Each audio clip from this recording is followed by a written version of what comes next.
correspond with the White House yet.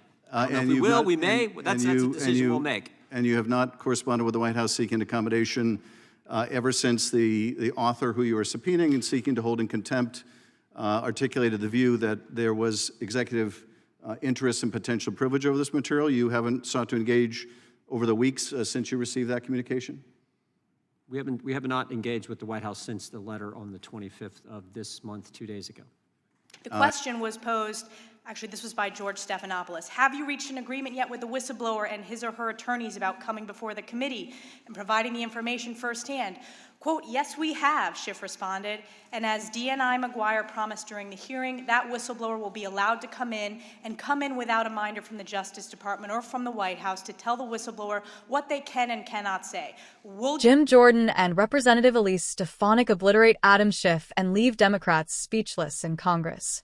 This fiery exchange exposed years of lies, corruption, and hypocrisy, marking a powerful moment of accountability on Capitol Hill. Watch as Schiff faces the truth he can't escape, while Jordan and Stefanik lead the charge for honesty and integrity in Washington. Gentleman from California withdraws point of order who seeks recognition. Gentleman from California is recognized.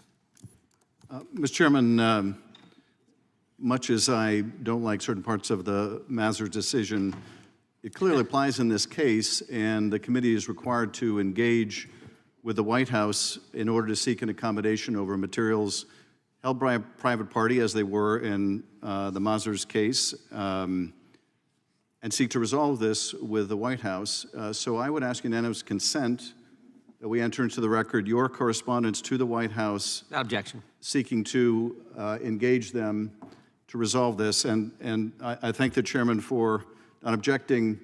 Can you produce that correspondence to the White House asking for accommodation on these materials you've sought by this subpoena?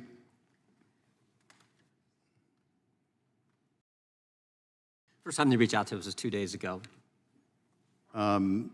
Yes, and of course the author expressed the concern that these materials may implicate interests of the executive. I think that was weeks ago. But having admitted without dissent your correspondence to the White House, can you produce that for us where you have sought an accommodation, where you've sought to work this out with the White House? Can you share that with us since that is now part of the record? Well, I thought you had it. You wanted to enter it into the record. I do. I presume that, knowing your responsibilities, you have sought to engage the White House. So, Mr. Chairman, point of order. Produce the recognized for point of order. I think a unanimous consent request to submit something to the record is where the person who's asking for the floor is the proponent of submitting information that member has. I don't believe it's appropriate to ask a unanimous consent request to engage in a colloquy over discovering information or obtaining information from another member of the committee. Great, and that's why I said that no objection to the unanimous consent request. If the gentleman from California wants to talk about that and present it to us, God bless him. He's allowed to do it. So it's 5 minutes. I would like clarification from the chairman. Does this mean that there is no correspondence from you to the White House seeking accommodation on this material? We've had all kinds of correspondence with the White House on this broad subject relative to the Zwonitzer and the letter we got 2 days ago. We've not corresponded with the White House yet. And we will, we may. That's a decision we'll make. And you have not corresponded with the White House seeking accommodation ever since the author who you are subpoenaing and seeking to hold in contempt articulated the view that there was executive interest and potential privilege over this material. You haven't sought to engage over the weeks since you received that communication? We have not engaged with the White House since the letter on the 25th of this month, 2 days ago. And prior to that time, did you engage the White House in an effort to obtain these materials? All kinds of engagements with our counsel and counsel. I'm talking about the Justice Department and White House with our counsel over the last several months relative to the special counsel this subpoena, Mr. Chairman. Did you engage with the White House at any time in the last several weeks since issuing this subpoena, the one you want to hold this witness in contempt for? Did you ever engage with the White House in an effort to accommodate, an effort to reach an agreement, an effort to prevent this from having to be litigated? Did you ever write any correspondence, make any call to the White House seeking to engage, seeking to get these materials that you're seeking from the author instead from the White House? Did you ever do that, Mr. Chairman? We're seeking documents from a private individual who I might add tried to destroy the evidence. I guess the question is, I guess the answer is no. Since 2 days ago. The answer is no. The answer is since 2 days ago, I have not. I'm not asking the question about since 2 days ago, although nothing prevented That's when they first raised the concern. Nothing prevented you from writing a letter within the last 2 days or reaching out to the White House before this. Now you want me to be clairvoyant and read the White House's mind and write a letter before they tell us something? Nothing prevented you from seeking these materials from the White House. California is known for months, Mr. Chairman.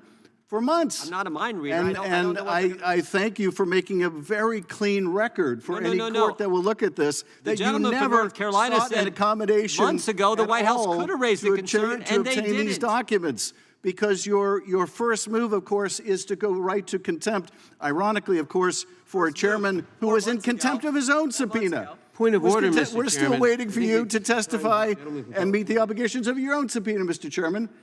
But nevertheless, I appreciate you're making such a clean record for any court in this case that you have never sought an accommodation, never written to the White House, never called the White House, never had a communication with the White House in order to obtain these materials as part of an accommodation. Thank you for that very clean record for the court, and I yield back. Gentleman yields back. Who seeks recognition?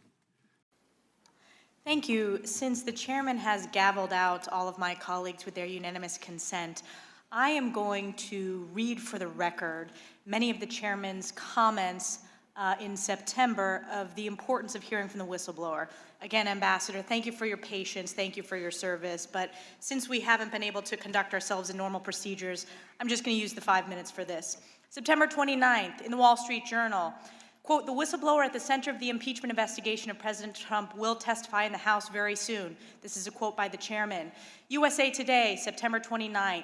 Talking with ABC News this week, Schiff, the Democrat who chairs the House Intelligence Committee, said the whistleblower would testify very soon, and the only thing standing in the way was getting security clearances for the attorneys representing the whistleblower so they could attend the testimony. From Vox, September 29th, Rep. Adam Schiff said Sunday the whistleblower at the center of a growing scandal surrounding President Donald Trump will testify before the House Intelligence Committee very soon. On CNN, September 29th, Schiff said Sunday on ABC as well as NBC's Meet the Press that he expects the whistleblower to testify very soon. The Washington Post, September 29th.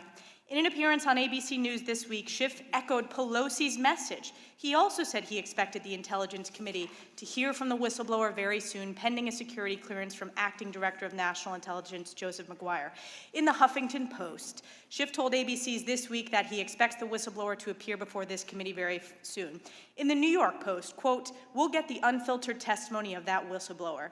In the Washington Times, quote, that whistleblower will be allowed to come in. These are all quotes from Chairman Adam Schiff. In Talking Points memo, the question was posed, actually this was by George Stephanopoulos, have you reached an agreement yet with the whistleblower and his or her attorneys about coming before the committee and providing the information firsthand? Quote, yes, we have, Schiff responded, and as DNI Maguire promised during the hearing, that whistleblower will be allowed to come in and come in without a minder from the Justice Department or from the White House to tell the whistleblower what they can and cannot say. We'll get the unfiltered testimony of that whistleblower. In Daily Kos, we're ready to hear from the whistleblower as soon as that is done, and we'll keep obviously riding shotgun to make sure that the acting director doesn't delay in that clearance process. In CNBC, we'll get the unfiltered testimony of that whistleblower. In Market Watch, House Intelligence Committee Chairman Adam Schiff said Sunday that an agreement has been reached under which the whistleblower will testify before the committee very soon. I can keep going, but again, the chairman refused to allow us to put these into the record with unanimous consent. So I've read those out, and as we know, it is important to protect whistleblowers from retaliation and from firing, and we want to make sure whistleblowers are able to come forward.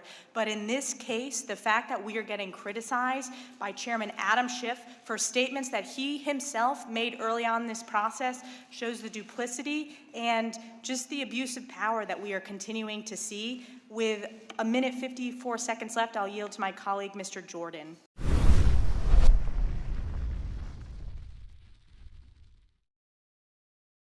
Now, buckle up because what happened in Congress today is something you won't see every day.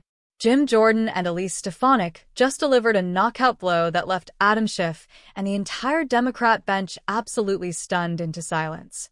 This wasn't politics as usual. This was a political earthquake. Let me set the stage. For years now, Schiff has stood in that chamber acting as if he's untouchable.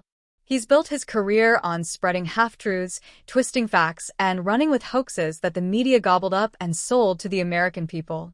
Remember the Russia hoax? Remember the baseless impeachments? Schiff was always at the center of it, smiling for the cameras, never facing accountability. But today, the tables turned. Jim Jordan, one of the toughest fighters in Congress, stepped up to the microphone and lit into Schiff with the precision of a surgeon and the fire of a patriot. He laid out fact after fact, exposing the failures of Democrat leadership and the lies they've told this nation. And you could see it in Schiff's face. He wasn't ready for it. He wasn't ready for the truth to be laid bare in front of the American people. Then came Elise Stefanik. Sharp, fearless, and absolutely unshakable. She followed Jordan's lead and doubled down, pointing out how Schiff and his allies have abused their positions of power for years. Her words cut through the chamber like a knife, and you could almost feel the panic radiating from the Democrat side of the aisle. Schiff had no comeback. The Democrats had no response. They sat there, silent, exposed, defeated. Now, why does this matter? Because moments like this remind us that the fight in Washington isn't just about bills, votes, or procedures. It's about truth versus lies. It's about freedom versus control. It's about whether this country will continue to be led by elites who think they're above the law, or by patriots who are willing to stand up and say enough is enough. Jordan and Stefanik showed us that when Republicans fight with backbone, Democrats crumble. They rely on intimidation. They rely on controlling the narrative. But the truth is stronger than their spin, and today proved it. Let me paint the picture for you. Schiff sat there, the same Schiff who has lectured this country endlessly about protecting democracy, yet he's been the one undermining it.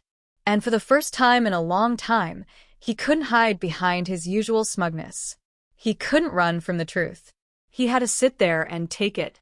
And here's the bigger story, folks. This moment was about more than Schiff.